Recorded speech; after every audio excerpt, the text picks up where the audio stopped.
So before I start this video, I just really wanted to say that I am still using the community tab as much as possible. So if you want to follow me and know more about my life or know more about what's going on my YouTube channel, I highly suggest following me there, because that's where I post a lot of things, like when I live stream, which I've actually started live streaming a little bit on my YouTube channel, and that's where I'm going to be doing updates on just a number of different things. I don't use things like Twitter. I don't really use things like Instagram or Facebook all that time. So if you want updates about me and you care about me as a person, or if you just want to know more about me, follow me on the community tab on YouTube, because I'm trying to use that as much as possible, and I'm back on it, and I'm trying to use it whenever I feel like there's something necessary I need to post on that. Honestly, I prefer using the community tab on YouTube than I prefer using something like your traditional Twitter, your traditional Facebook, your traditional Instagram. I just love the community tab, because also the main reason I'm doing it is it makes more sense since you're already watching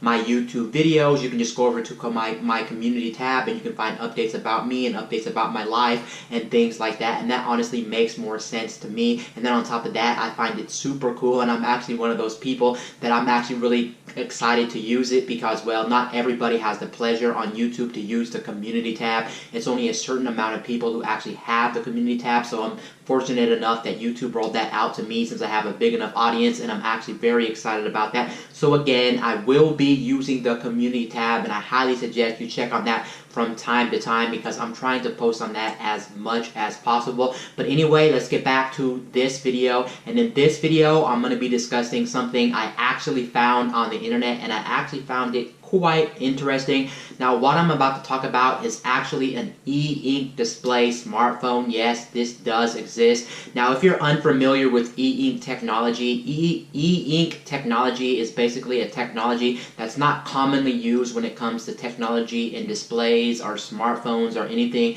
There is several items out there that do use e-ink displays. Like the most common use of e-ink displays are definitely going to be Amazon's e-readers. Those Amazon book e-readers do use the e-ink displays, and somebody decided it was a good idea to take the e-ink technology that's made in the Amazon e-readers and put them in an actual full-fledged smartphone. And let's discuss this. Let's discuss who this product is for. Should you buy this product? And it's an interesting take on a traditional smartphone, because this is far from a traditional smartphone, and that's what makes this so interesting to me, because it's not your traditional smartphone. Now, who is this smartphone actually for, and should you buy this? First of all, this e-ink display smartphone is going to run you around $300, so it's not the cheapest thing in the world, but it's not the most expensive thing in the world. Here's a picture of this e-ink display smartphone, if you're wondering what this e-ink display smartphone looks like. And when it comes to e-ink display technology specifically, you kind of get this weird display. It's kind of like black and white, and it has a slow refresh rate, because that's just the technology, and it's like black and gray and just not colorful and things like this. So why would a company want to take a technology that's not that good, like e-ink, that doesn't show colors, that's kind of laggy, that has bad refresh rate? Why would they want to make a smartphone that people use every single day of their life, that's always with them and always in their pocket? Why would they want to make this product? Well, there's two reasons a company would actually want to make an e-ink display smartphone, and here the two reasons they want to make an e-ink display smartphone. The number one reason they want to make an e-ink display smartphone is the fact that e-ink is actually going to be good on your eyes. Now, you may not know this if you don't keep up with technology, or if you don't know about displays specifically, or know about human eyes. Basically, what happens is if you watch certain displays, and if you know anything about blue light specifically, blue light is already confirmed that it is damaging our eyes. So eventually you could potentially be blind from blue light. It just won't be instantly, and it won't be even 10 years down the road. It's going to take like 40, 50, 60 years before you would even see the full effect of blue light. But yes, blue light does damage our eyes. It's very interesting. So basically what's happening is when you watch things on certain displays, whether it's OLED, LCD, pretty much any display out there, as long as you're looking at some type of screen and it has blue light on it, basically blue light is certain colors, and certain colors are damaging our eyes only when you actually watch them on display. But when you're looking at them in real life, they're not going to damage your eyes. It's the way they're projected out of the display. It's also the way that they come out of the display and things like that. They are already confirmed to destroy our eyes. And with the e-ink technology, since e-ink is a type of technology that actually doesn't admit any type of color palette, it's pretty much your grays, your whites, your blacks, then it's not actually going to damage your eyes. And that's the main reason they're trying to get this out on the market and get people interested in an e-ink display type of device, because some people out there may actually be super paranoid about, well, what if blue light damages my eyes? I might get blind when I'm 60 or 50 years down the road. I could actually get blind from blue light, since, like I said, blue light is already confirmed to be damaging our eyes, and there's really nothing you can do about it. But like I said, if you want to buy this phone specifically, this phone is going to protect your eyes. If you're one of those who really have the OCD about it, who are really paranoid about it, then you can go ahead and buy this altogether. That's what they're trying to solve with this e-ink display, and that's the main and mostly only reason they want to make an e-ink display for a smartphone. And then on top of that, since it doesn't have to display colors on the actual screen, the nice thing about an e-ink display smartphone is the fact that you're gonna have battery life for days, because it's not sucking battery like a traditional OLED, a traditional LCD, a traditional LED. It's not going to be sucking those types of batteries out of your smartphone, since it does not have to produce colors, and since it's not the brightest thing in the world as well, you're going to be getting battery life for days. I think there's something crazy about this smartphone that does have an e-ink display. It lasts literally weeks on end without doing anything. And if you're also using the smartphone in your traditional way, you would normally use a smartphone, using it every single day and unlocking it millions of times a day, you're not going to have to worry about battery too, because the battery is flat out fantastic, even if you are using this on a regular basis. And even if you are a heavy user, that's just the benefit of having an e-ink display. So let's talk about this overall. Should you buy this e-ink display smartphone? Is this for somebody on planet Earth, or is this not for somebody on planet Earth?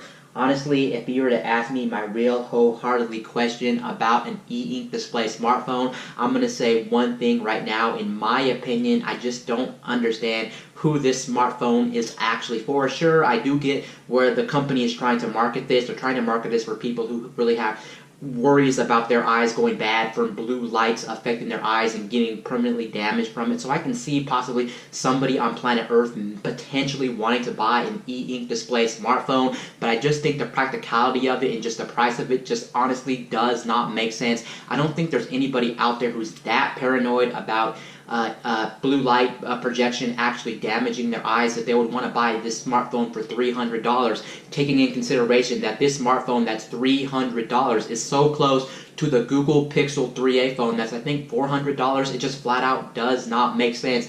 And with the e-ink display, one of the worst things about the e-ink displays is really going to mess with how well you use the smartphone, or your overall enjoyment when it comes to actually using the smartphone. Now, this smartphone I didn't even talk about apparently does run on Android, so at least you are getting every aspect of an Android ecosystem, and apparently it runs on like Android 8.0, so that's nice. It's a pretty modern operating system when it comes to the Android side, so that's pretty nice. But just the fact that this does have an e-ink display, your enjoyment of using this smartphone is not going to be good, and I can't admit at $300 it's just too expensive for what it is. I wish they wouldn't have marketed this at $300. I wish this would have been maybe somewhere around the $200 range or something like that, because overall it just not make sense when, like I said, there's other smartphones that are Android smartphones around $300 that you can definitely get that will give you a better experience. Sure, you do have to worry about the blue light affecting your eyes, unfortunately, but luckily on modern day smartphones they do have things like blue light applications, and a lot of these modern day operating systems and a lot of these companies do take in blue light into consideration. So it's not like you're looking at full blue light, like for instance Samsung and some other companies out there do actually worry about your eyes. So a lot of times with these newer displays, like my display for instance that I have on my brand new Samsung, they did put 45% blue light because they do know and they do understand that there's people who are paranoid about it and are worried about their eyes and worried about their health, so they do put it in these types of products. And so it's not like you specifically need this if you don't want blue light. You can still not get blue light if you put on like different modes on your smartphone, get these different applications, and like I said, with companies making displays specifically around blue light and trying to help people out better, it just overall just does not make sense. This is honestly kind of a fail in my book. I really don't understand who the market is for this smartphone, unless you're really paranoid maybe, but even so, just $300, and you're getting an inferior experience when it comes to your smartphone game and when it comes to your smartphone usage, because e-ink displays are just absolutely garbage. Like, for instance, when you're playing YouTube videos or when you're watching videos, when you're browsing the internet, that lagginess is just not that good. The experience overall with e-ink technology is flat out honestly horrible. I don't know why you'd be buying this at $300. Like I said before, if this was like $150, $200, maybe even $210, maybe, but still,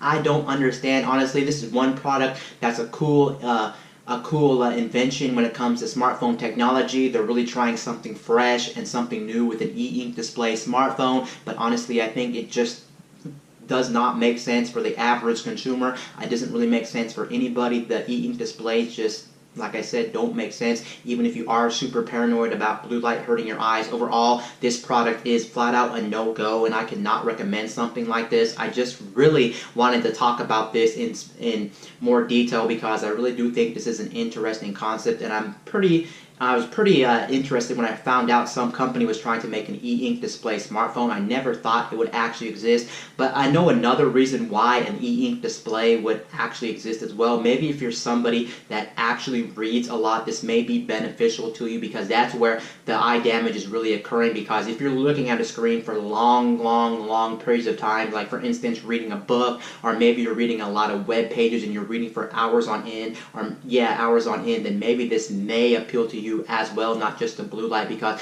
not just blue light hurting your eyes, it has a much more softer tone than something like a traditional smartphone would actually have, because you know when you use a traditional smartphone, a lot of the times it's more brighter, even when you use it in the dark. Overall, if you're reading in the dark a lot, this would actually make a lot of sense. But then again, even with those things taken into consideration with this smartphone specifically, overall, I do not understand who this is for. This is pretty much still for nobody, whether you're paranoid about the blue light, whether you're a hardcore reader, whether you're reading books on your smartphone, whether you're reading a lot of web articles or a lot of text on your smartphone. Honestly, this whole product does not make sense. A big 2 thumbs down to this product, but at least, hey, they tried this product and they wanted to try something a little bit different in the smartphone game. Anyway, guys, this is Wayne from MyTech News, signing out.